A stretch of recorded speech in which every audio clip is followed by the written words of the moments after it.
When the husband discovered that my room was not locked, he was completely shocked because I had vowed to remain chaste for my childhood sweetheart and even hid a knife under the pillow to prevent him from approaching me, but he didn't know that I had actually been reborn in my previous life. I believed the slanderous words of my childhood sweetheart and her stepsister, mistaking him for a devil, but in the end he died for me. Then I realized how much he loved me, so after being reborn I just want to see him as soon as possible. When Derek entered the room, I turned over on the bed. I kicked the blanket away, wedging it between my legs. Looking at the exposed part of my legs, Derek's throat tightened as if he wanted to touch me, but he managed to hold back. He carefully pulled the blanket free and covered me again. I didn't react. Derek thought, is she really asleep? Or is she just pretending to fool me? Unable to figure it out, he decided to stop guessing. He pulled the chair by the vanity closer and sat down beside the bed. He didn't dare climb in, just watched me quietly. Every time I kicked the blanket off, he covered me again. When I woke the next morning, he was still there, stiff in the chair, staring at me. Well, didn't you say you wanted to see me? His voice was sharp, though I could hear the nerves. Derek? I shot up too fast, the room spinning, and nearly fell, until his arm wrapped around me, steady and warm. Why the rush?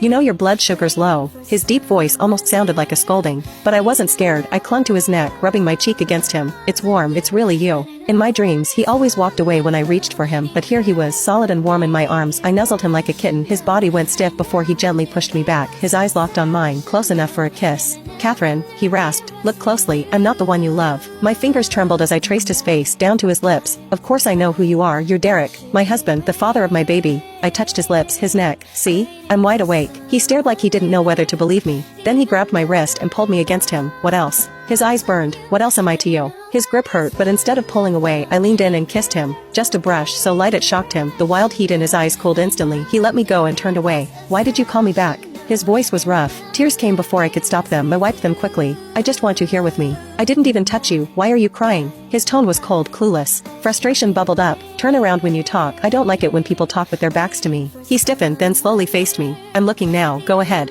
I didn't answer. I threw my arms around his waist. Derek, shut up. I don't want to hear you right now. Anger and helplessness twisted inside me, and before I realized, I bit down on his neck hard. He flinched, then relaxed, cupping my head. That's too soft. Haven't you eaten? You started this, he teased, voice low, daring me. I bit harder, then licked the sore spot. Catherine, don't, he gasped, but his hand only pressed me closer. Hypocrite. When I finally pulled away, I admired the purple marks I'd left. He didn't care, just wiped the corner of my mouth with his thumb. Why didn't you go deeper? Could have hit my artery. I glared and placed a hand on my stomach. Baby, don't listen to your dad. He's not telling mommy to kill. He's still an embryo, Derek muttered. He doesn't understand. I stared until he raised his hands in surrender. Sorry, please continue. His helpless look made me laugh. Maybe, with some training, he could actually make a good husband, a good father. Mrs. Graham, someone's looking for you. Maeve called from outside. Got it, I'll be right down. I stood on tiptoe, planted a quick kiss on Derek's cheek, and went to the bathroom. I'm freshening up. You should too. Don't you have work? I'm off today. He leaned in the doorway, tall enough to cast a